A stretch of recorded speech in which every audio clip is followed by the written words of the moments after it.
I'm Nick Knudsen, joined by Will Miles. Welcome to Stand Up and Holler. On tonight's episode, we'll catch up on a few big wins along the recruiting trail for the Gators. We'll cover my latest article, Anthony Richardson's road to the Heisman Trophy. We'll give our thoughts on SEC Media Days this past week. And we'll wrap up the show talking about Kirby whining once again about the game being in Jacksonville, Florida, Georgia being in Jacksonville. Drives me nuts. As a Jacksonville boy, Will, this narrative that Georgia's trying to push these last several years about the game being in Jacksonville drives me nuts. So we'll have some fun with that topic at the end.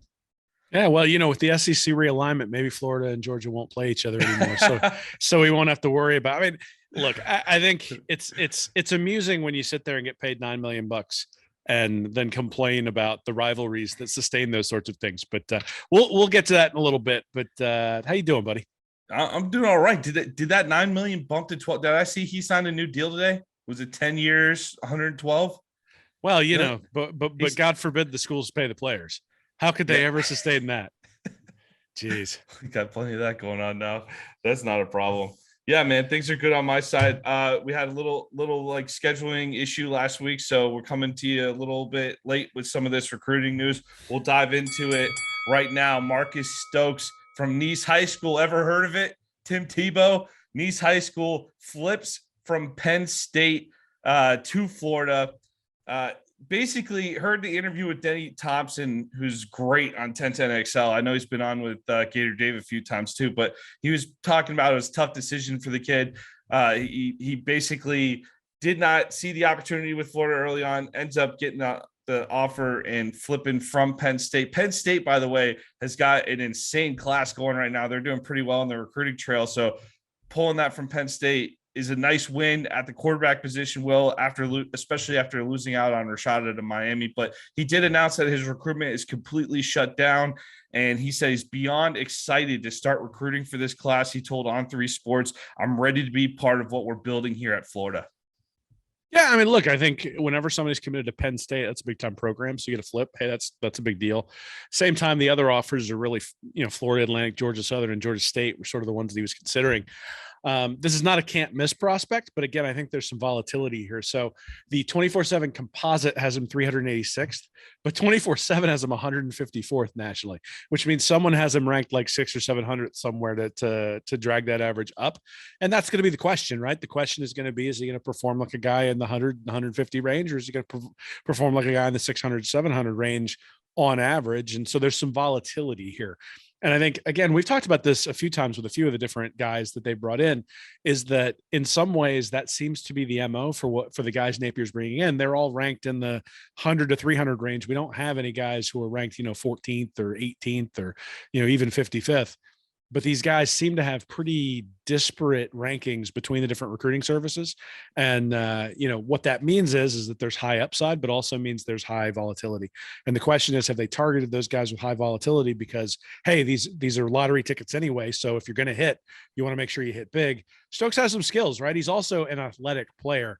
Again, every time we've looked at a Napier commit, especially guys who have been sort of on either the lower end of the 4-star or even the higher end of the 3-star, it opens up on 24/7 has played basketball in high school, and there's no difference here, right? And certainly, I think Nease has a history with Florida, obviously, but this isn't Tim Tebow, right? This isn't a can't miss prospect coming in.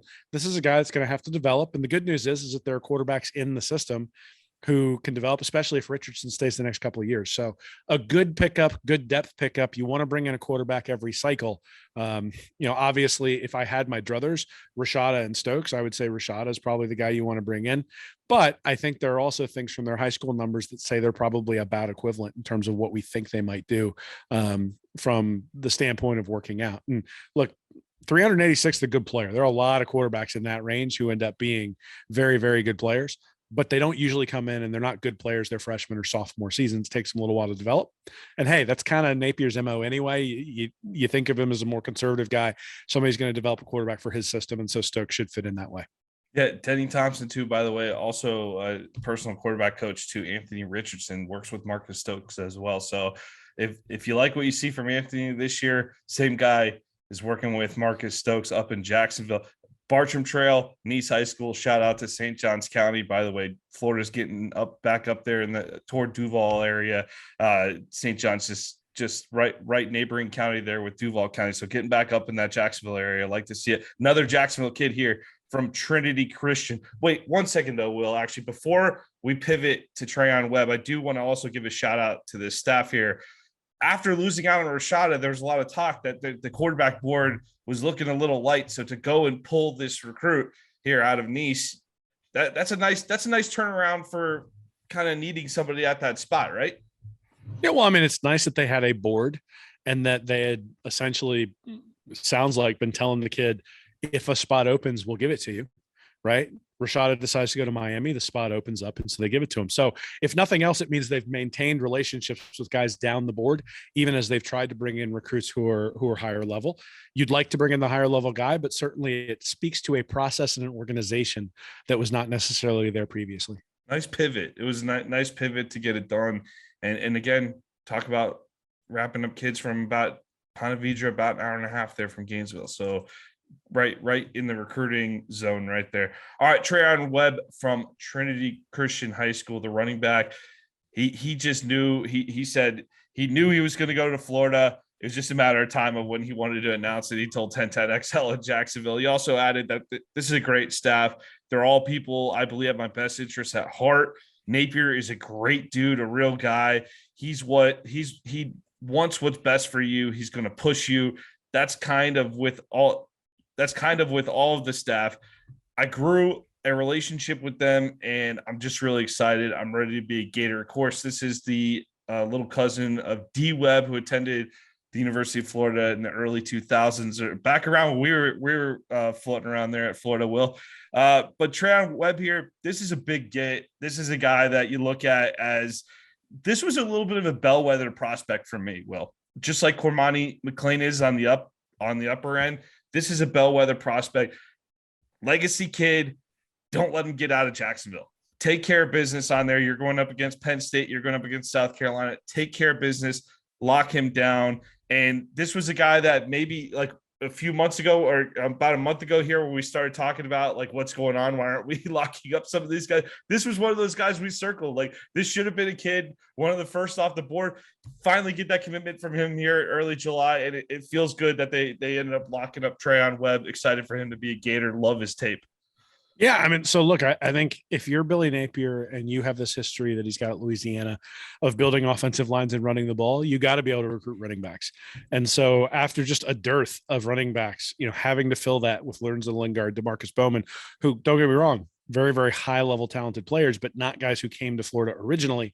Now they're bringing out of high school. Now they're bringing these guys in, right? So you have ETN last cycle. Now you've got Treyaun Webb this cycle. Both of those guys are ranked in the 150 to 200 range nationally. This is right around where Dameon Pierce was ranked when he came in. And typically, especially for running backs, what that usually means is that they have one specific skill, but they maybe are missing the complete back portion of things. But again, if you think about ETN and then you think about Webb, well, now you can combine them. You can use them in different ways. You can isolate the skills that do make these guys really, really good and have them out on the field for the times that it actually needs to be there. So, you look at him, he was also track 11.26 seconds in the 100 meters. So he's a fast guy.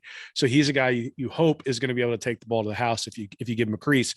And especially in Napier's offense, where you think, the San Francisco 49ers offense in the NFL, some of those old Denver Broncos teams with Terrell Davis, that's kind of what you think of when you think about this. So you get a guy who's fast, who can put his foot in the ground and can really get upfield. And both Webb and ETN really fit that profile. And so you've got Montrell Johnson coming in this year as well. They're going to be able to, these guys are going to be able to learn from him and then be able to hopefully carry that forward. But look, I think Jacksonville, big deal. Legacy, big deal. But really, to me, it's running back. You should be able to recruit a running back with the history that Napier has, and he brings one in Webb. And we sort of said at the start of the cycle there were 3 running backs in the state who you sort of looked at. You had Baxter, Webb, and then Richard Young. Baxter, it looks like he's going to go to Texas. Young probably looks like the tea leaves are sort of leaning towards Alabama. So Webb was the third one, and they were able to bring him in. Yeah, Webb, nice pickup there. ETN and Webb now, after struggling for so many years to recruit a high school running back, kudos to Jabbar Jaluk for notching another big prospect there. Eugene Wilson, wide receiver, 5'11", 165 pounds, out of Gaither High School in Tampa, Florida, chose the Gators over several offers, including Texas A&M. He's the son of former NFL safety Eugene Wilson, who played with the Falcons back in the day, for those of you old enough to remember, ran an 11.36 100-yard dash and plays wide receiver and cornerback. He's technically listed as an athlete. Sounds like he's going to be targeted to play receiver here at Florida, though. And if he is, in fact, going to play receiver, which I'm pretty sure he will, based on everything I'm reading, he'd be the third receiver in this class with Tyree Patterson out of Eustis and Gainesville Buchholz's Creed Whittemore.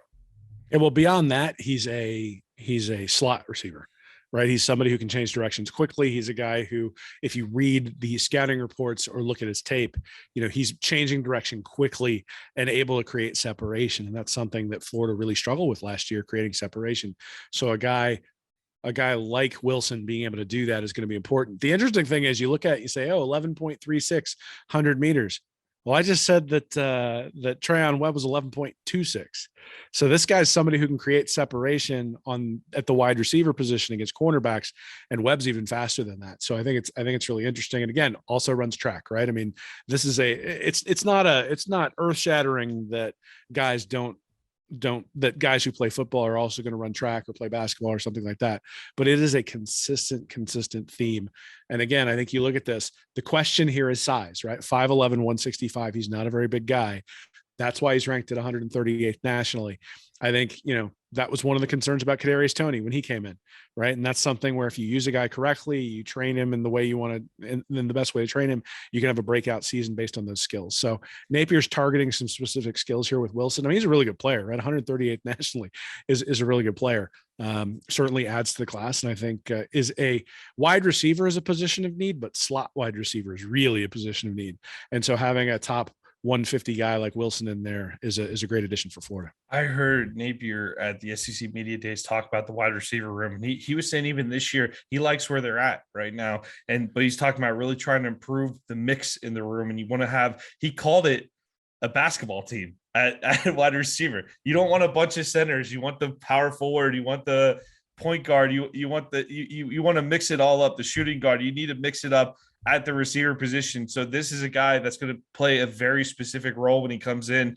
And that quote was directly in line with, he was referencing what Ricky Pearsall is going to bring to the team. Will mentioned that slot receiver role. It's been something that's been lacking here since Kadarius Toney left. And hey, Eugene Wilson might be able to fill that nicely here in a couple of years. Let's move on to Forbits. I wrote an article this past week called Anthony Richardson's Road to the Heisman Trophy.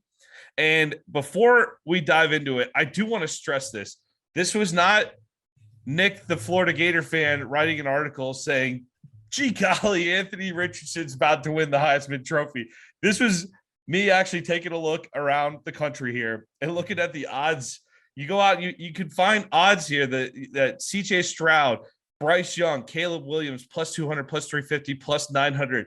Those are your big time favorites. But if you go down the list and you look, you got DJ Uiagalelei on there, Jackson Smith and Jigbo had the breakout Rose Bowl for Ohio State, Dylan Gabriel, Tyler Van Dyke, Jackson Dart. But Anthony Richardson is right in the top 15 of the mix for the Heisman Trophy with the odds from Vegas. This is not just a Florida fan pointing out that his quarterback's got a lot of potential here. The people in the desert who make a lot of money happen to agree with the assessment that there might be someone very special playing quarterback at Florida here. Well, I basically went through every Heisman Trophy winning quarterback since 2002, made that the cutoff point because there was a real change. You're talking about getting into modern era football. Even look at the stats, like the total passing yards, the rushing yards, pass TDs, rushing TDs, total yards, total TDs. You look at all those stats, and even with Carson Palmer, Matt Leinart, Troy Smith, I remember that 2006 Buckeyes offense being pretty electric. And then you look at Troy Smith's statistics, maybe the worst Heisman Trophy winner in the last 20 years, at least if you look at the statistics. But that team went wire to wire as the number one team in the country. The other thing you think about, too, is the type of team success that has to be a part of this formula, right? So no Heisman Trophy winner since 2002 has been worse than 9-3 or number 13 in the country. And another key thing I tended to notice when I looked at all the Heisman Trophy winners is that they finished strong, almost all of them. I think Lamar Jackson had 2 losses to Houston and Kentucky. But other than that, in November, that November-December stretch before the Heisman, almost perfect. Jason White was the only other one that had a single loss during that stretch. So you got to finish strong down the stretch. So for that reason, Will, I posited that if Florida can finish 9-3, I just wanted to know what the formula would look like for Richardson to win the Heisman.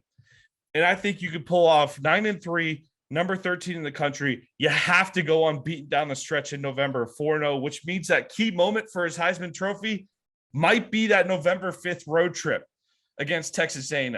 So not required to beat Georgia, not required to necessarily beat Utah or win on the road in Knoxville, but has to be statistically excellent all the way through. You obviously can't miss many games here. So basically, I put out the numbers.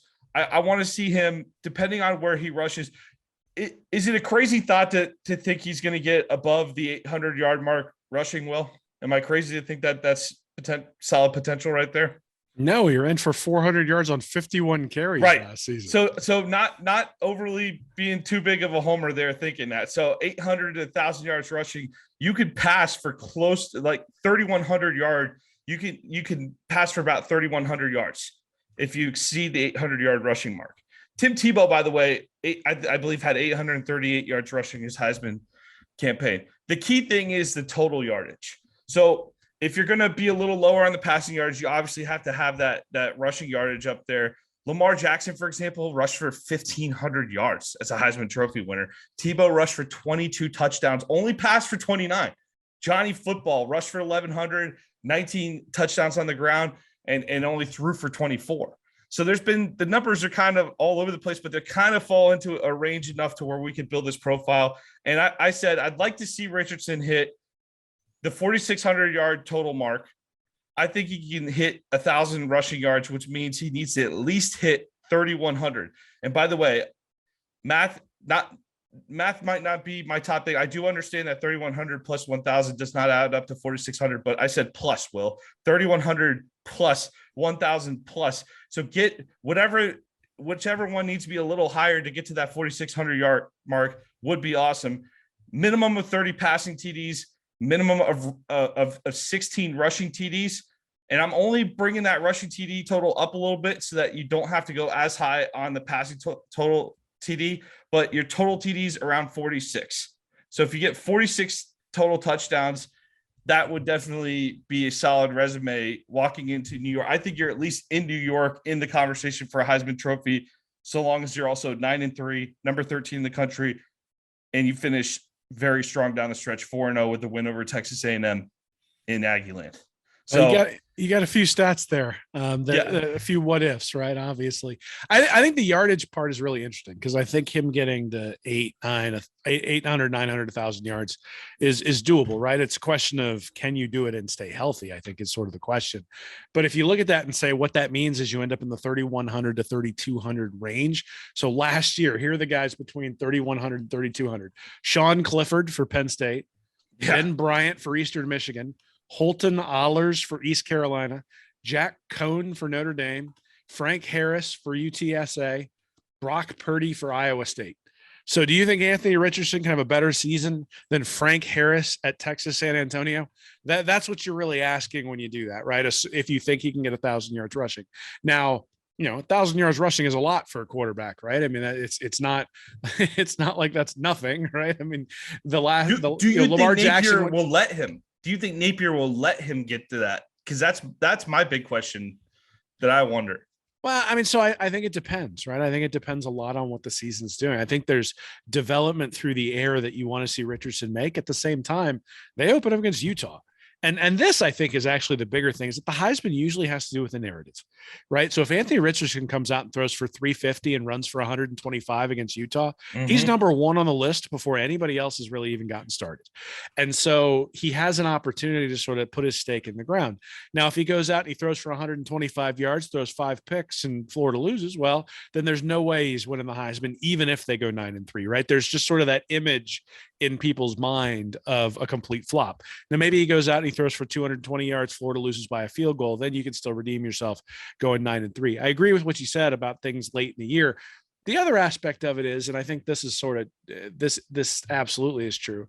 If you look at Bryce Young last year, like he won the trophy against Auburn, really, and against Georgia too, right? Georgia, But yeah. the reality is it was they 10 had to him 3. He had a field goal all game long against Auburn. It was a nice comeback, but it was statistically wasn't amazing. Well, but that's sort of my point. If you look at Bryce Young's stats last year, they were not statistically amazing.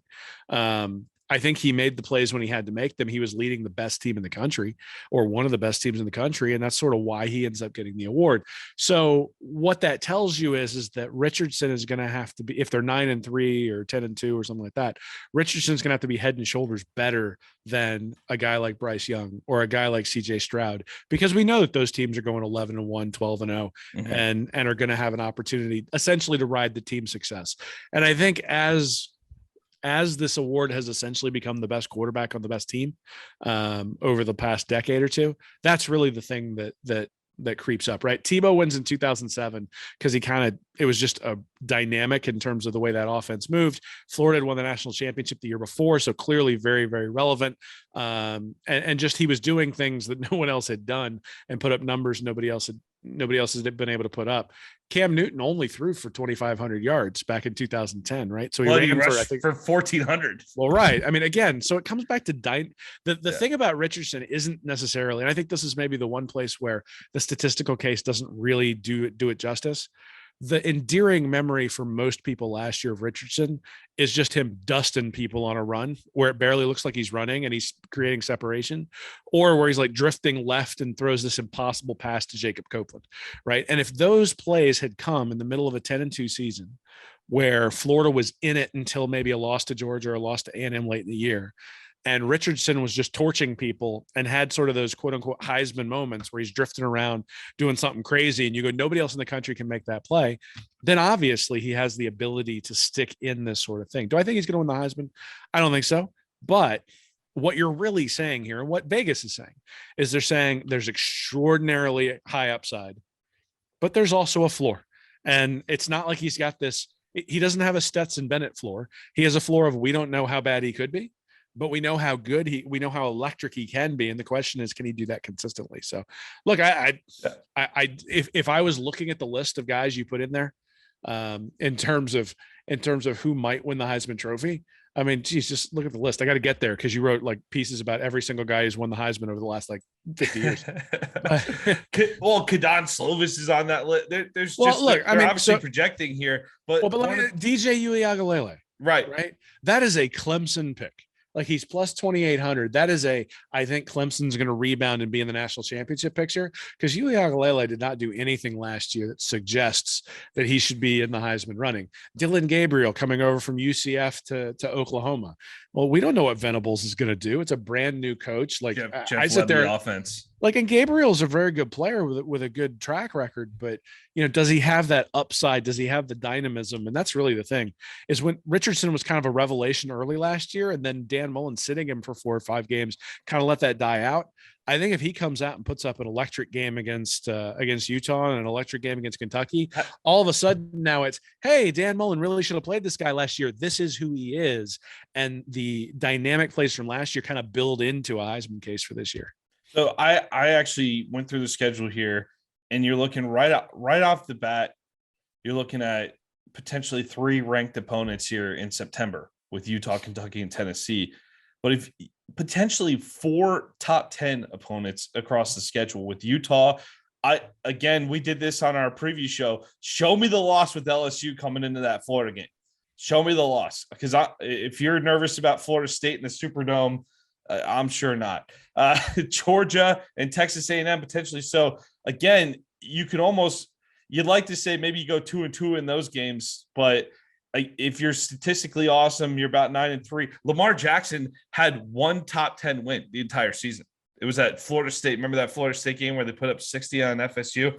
That's it. That's all he did. Everybody remembers that one. Yeah, he went 2-2 down the stretch. So you see guys like Lamar Jackson, Johnny Manziel, Robert Griffin III, Tim Tebow as perfect examples of guys who were on good teams, but they weren't competing for national titles in those particular seasons. But they were the thing that all 3 had in common is they were awesome down. Well, except Jackson, I guess.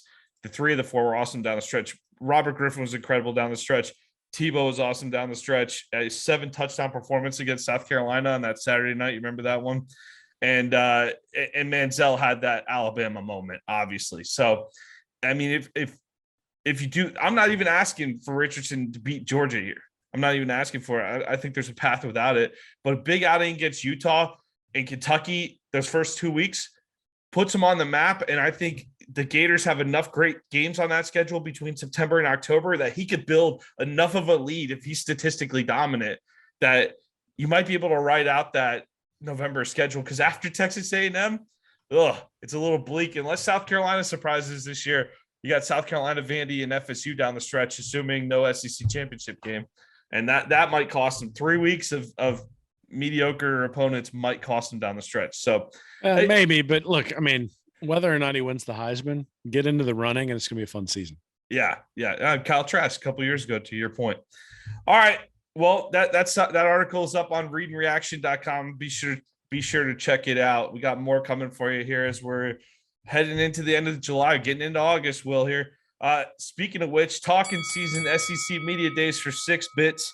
I honestly thought, Will, that we were going to dedicate more to the show to SEC Media Days this week, but I want to take the Billy Napier masterclass of how to speak, sound engaged in the conversation, and give you no information at the same time.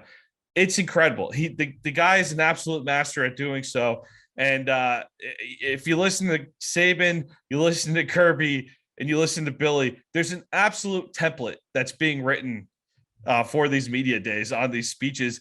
I like the Mike Leach template. Did you happen to see Mike Leach's introduction speech? Well, didn't he just say he hates introduction speeches? Ask me a question or something like that? He just walked up and any questions?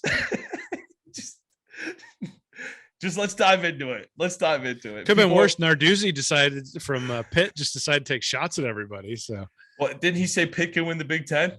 Yeah, he said because they beat Michigan State. Come on, dude. Yeah. Go beat Ohio State. Awesome. And start with that third string quarterback in the Peach Bowl. Great job, dude. Dude didn't even win the ACC. What the heck? Yeah, they did. They did win the ACC. Did they win the ACC? Yeah, they beat Wake Forest. There you go. Kenny Pickett fake slide. Oh yeah. Cheating. Yeah, that's what did it. Oh, actually, Pitt didn't have their quarterback for that game. Not for the bowl game. No. Yeah. All right. Well, we're who not cares? talking about. We don't want to talk about Pitt. We're talking about the SEC here. But Billy Napier, what he did say at SEC Media Days, he said, "I've been very impressed with the leadership at the University of Florida." Referred to Dr. Fox. Scott Strickland talked about the commitment, pointed to the facility. Very much pleased, it seems, with his current arrangement. He also said that each team is its own entity, which is important because they're going to start over. He stressed the fact that last year was last year. We're starting over with this group. Seems pretty happy with the group in the way they've gotten after it this offseason. He also stressed that this is a first-year staff at a new place with a new roster. We've got a lot of players and a lot of staff that are learning our way. A lot of new roles. He pointed out that there are 34 new players on the roster overall. That's a lot of turnover, Will. He also says that we're finally going to move into the Hebner football training facility, an $85 million complex, 140,000 square feet. I think if it's not one of the best, it may be the best in the entire country. So those were the highlights from Billy Napier at SEC Media Days. Will watched a bunch of interviews, and again, I want to take the Billy Napier masterclass here. I think he does a great job because he seems totally engaged in all the interviews, but he's a master at not giving a lot of information. I think I read an article from a writer in Knoxville who called Napier the least quotable coach in the SEC. No. Well, at least we won't throw things back at him like relentless effort and that sort of stuff when if the team sucks, because that's what we did with Mullen. He came out. I mean, look, they all have their mantras, right? I mean, we've heard one day at a time, one person at a time, over and over and over again. We've heard him say that UF is a challenge and he likes challenges. We've heard him say that this program is player driven. I think the thing I hadn't really heard was what that means for the players. So Ventrell Miller talked about that accountability means you always have to have a pen and paper at all times when you're in meetings to write down things that you need to remember. And so there aren't any excuses if something is said. You can't say, I forgot, coach. because you shouldn't forget, because you got that pen and paper the whole time. That seems like a small detail, but those small details add up over time. Richardson talks specifically about the relationships the staff helps to build between the players by setting up situations where they end up spending time together. So they eat meals together and other things that sort of build a bond so that when things get tough, they're going to lean on each other rather than pushing each other away, which I think we probably saw last year a little bit. So I think that speaks to the processes that Napier's putting in place and is stressed when he was hired. We knew he was going to say a lot of the same stuff. The question is, some of that stuff he says is going to be true, some of it's not, but the feedback from the players says that he is putting those processes in place. So, considering that we're coming from an environment where it very much seemed like, the ball's being rolled on the field and, hey, we're just going to go play. And hey, that's all well and good when you're winning games, but all of a sudden when things start to fall apart, that's what you point to, right? And say, look, there was a lack of process, a lack of discipline, a lack of systems that help these things go. I don't think anybody on this team is going to get away with chucking a shoe, is sort of the point that I'm making. And that, I think, is what we're hearing when we hear Napier talk about processes, when we hear him talk about, one day at a time, one person at a time, and when we hear what that really means to the players. So I think that's the thing I'd focus on. Reading stuff about Media Day, I would not go read what Billy Napier said. What I would do is think about what Napier said ever since the day he was hired, and then look at what the players say and read into that whether he's actually doing what he says he's going to do. Right. The messaging hasn't changed. He's and I want to be clear. I'm not criticizing Napier for not saying much. If the guy wants to run for president one day, he knows how to speak. He's a politician through and through in the way he speaks on that. But I'll tell you what, he's had the same messaging from day one. He sticks to the message, and that's what you're going to get. You're not going to get the Steve Spurrier quote. Gone are the days where we talk about coloring books at burned down Auburn libraries, guys. And I think this is a reflection. It really hammered home just how different of an era we're about to enter into here. This isn't the high-flying Florida teams with the highly quotable coach. This is going to be a physical discipline outfit. And the guy who's running things is very much a reflection of what he practices, what he preaches, essentially. And I think even someone asked about his haircut at the Media Days. Was one of the questions. He said, "Man, I like it. It's simple. I embrace this. It's simple. I don't want to waste a lot of time on my hair." And I'm like, it's the same message through and through. So it's a stark reminder of we are really entering into a new era of Florida football here, and I'm looking forward to see what the results end up being. Because if we win, everybody will be all about it. That buzz cut will be very popular in the next year or two if we start winning real quick. Yeah, look, I mean, you shouldn't expect quotes from Napier that get things all excited, but he hasn't won anything yet, right? I mean, look, Saban, you said he took it from the book of Saban, but Saban's been squealing this offseason, right? About Texas A&M, about recruiting, about how NIL is bad for the sport, how there need to be rules, all that sort of stuff. So it's not as though he's completely stoic when it comes to that stuff. He's just sort of, now at this point, he's old and crotchety. He gets to pick his battles. Napier doesn't get to do that sort of stuff because he's new, right? It's almost like, you can go up and call your shot when you're Babe Ruth. Like, you're good enough to do that. And that's sort of where a guy like Saban and even a guy like Smart now can spout off a little bit and people go, oh, he's just colorful. And that's the thing, right? As Spurrier came in, he ticked everybody off, made fun of Phil Fulmer all the time, made fun of Georgia, but then he went out and beat him. And that's the thing is I think you might see Napier open up a little bit and rib a team a little bit if he has the opportunity in the future. But right now he knows he doesn't have the best team in the conference, at least not from a talent perspective and those sorts of things, that Anthony Richardson's really going to have to help him overcome some of those deficiencies. And so, setting expectations of, hey, we're just going to go out there, we're going to play hard, that sort of stuff. Maybe that's him, or maybe this is just him sort of setting expectations, and then we'll see him open up a little bit in the future. I got to be honest. Lane Kiffin was brought up when Florida was open, and it was like, that might've been awful, but it would have been fun. Right. And in some capacity, like for people like us, fun is the quotes. At the same time, you go 12-0, that's fun. Doesn't matter what you say. Yeah, I'm down to not have any more shoe throwing around here for a while. Let's go hang a couple banners, and then we'll start throwing shoes again at some point. All right, let's go on here to a dollar. Will Kirby Smart at SEC. Speaking of Kirby Smart whining here at SEC Media Days, once again, bringing up the fact that Georgia, he wants to make it a home and home with Georgia and Florida. Very much wants to make it a home and home. Tired of playing in Jacksonville. Claims that Jacksonville hurts Georgia's recruiting efforts, which I'm not sure if he's checking the recruiting rankings at any point, but claims it's a recruiting disadvantage. I like this exchange for between him and Tim Tebow. This was on set on Wednesday. And of course, Tebow, you got to keep in mind, Jacksonville guy, right? So as Jacksonville guy myself, I like that this game is awesome. It's one of the premier events in Jacksonville. It's a great event. They bring in the RVs, start coming in early in the week, and it's a dead 50-50 split down the middle. It's not like a bowl game. I went to the Super Bowl when I was at Jacks. I volunteered there. I've been to national championship games. I've been to bowl games. I've been to a lot of cool environments in football. The best I've ever seen, though, is Florida, Georgia, with that 50-50 split down the middle for a big Florida, Georgia game is awesome. So Tebow described it as an electric environment and said it's one of the best environments he's ever played in. Smart retorted, why is it one of the best environments? I think, how many times did you play in Athens, Tim? Tebow responded, none. How many times did we get to play in Gainesville? Tebow responded, none. I think that's special. Smart replied. Tebow, but you get a lot of home and road games. You only get one where it's a 50-50 split. Smart, no, you don't. We're going to play Oregon this year in the Mercedes-Benz Stadium. Tebow, I know. There'll be pockets full of it, but this one's literally split down the middle, orange and blue, red and black. And again, Smart continues about, for me, I'm competing against guys across all the SEC who host kids at their biggest game. And so Smart is claiming that, playing in Jacksonville, where they're not allowed to bring recruits due to NCAA rules about neutral site games, that's why they're sacrificing a big game on their schedule every other year.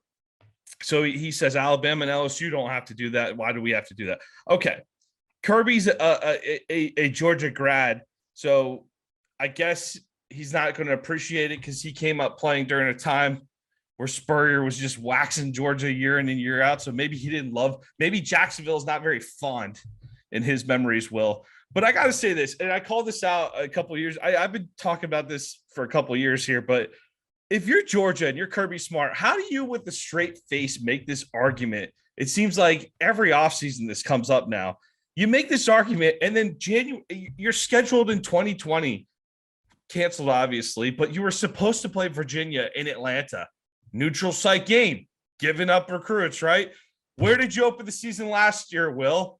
Clemson. You played them in Charlotte. You didn't do a home and home with Clemson. And by the way, you're doing it again with Clemson in Atlanta in 2024. You could have done a home and home there, right? If that's so important to you, Kirby, but you're doing Charlotte and Atlanta. And they're opening this season with Oregon in Atlanta. So how, with the straight face, does Kirby Smart make this argument while continuing to Georgia goes out as a program and continues to book neutral site games year in and year out? Help me understand it, Will, because I can't wrap my head around the argument at all from Kirby here. Well, I mean, because Kirby's a liar. That's the problem. Kirby is saying what he needs to say to get what he wants, which is what he tells the recruits. And maybe that's why he kicks butt on the recruiting trail. But look, I mean, the game in 94-95 was a home and home between the game in 94-95 was a home and home between, in Gainesville and Athens when they were renovating the facility. But then it's been in Jacksonville since 1933, right? All right. And so that's the thing, is that that this is what it is, but you can exploit and get more money from any entity if they think there's a risk you might pull it. And so that's really what this is about, is that somebody thinks there's a risk this might get pulled. And so Jacksonville's going to pony up, and you're going to make more money on this particular game because of it when the time comes to renegotiate. And look, exactly what you said. The reason they're playing Clemson at two neutral site games is because they get paid more to do them at neutral site games. Right. And so what he's probably looking at is going, look, I can get a better deal if I threaten to have it here, and I'm going to do that because I need more money for, paying. But why does that? But that if that were the case, Florida should be making that kind of noise too. You never hear it from the Florida side. It's always Georgia whining about this, and exclusively Georgia whining about this issue. Well, I think this sort of tells you that Kirby Smart whines. Like, I don't know why we're surprised here. This is who he is, right? I mean, look, it's the same thing with Saban. Like, Saban whines when he doesn't get what he wants. Smart whines when he doesn't get what he wants. And in some ways, Spurrier used to lash out when he didn't get what he wanted, but he did it in a way that was so colorful that everybody loved him, except for Georgia and Tennessee and their fans. And, you know, poor Dooley and Fulmer, who were the butt of all of those jokes, right? But the reality is that this is sort of like, I equate this to, you remember, like, if Phil Jackson, when the Bulls or the Lakers were in the NBA finals, he would sit there after a game that the Bulls or Lakers lost and just like say, I'm going to get fined, and then just go after the officials. And the point was, he wasn't getting fined because he was mad about that game. He was saying something about the officials because he wanted the next thing to go his way. I get it. I get it. Like, that's what he's doing. You're asking me what the logic is. The logic is he's creating leverage to get more money, to get more of what he wants, and do it. And Florida, for whatever reason, has decided they don't want to do that. And, you know, it's classier, but it doesn't always get the job done. I've been saying that, but I've acknowledged that for years. It's a total negotiation tactic out of Georgia. But I just, with a straight face, you keep booking neutral site games, and then you're complaining about this Florida Georgia being a neutral site.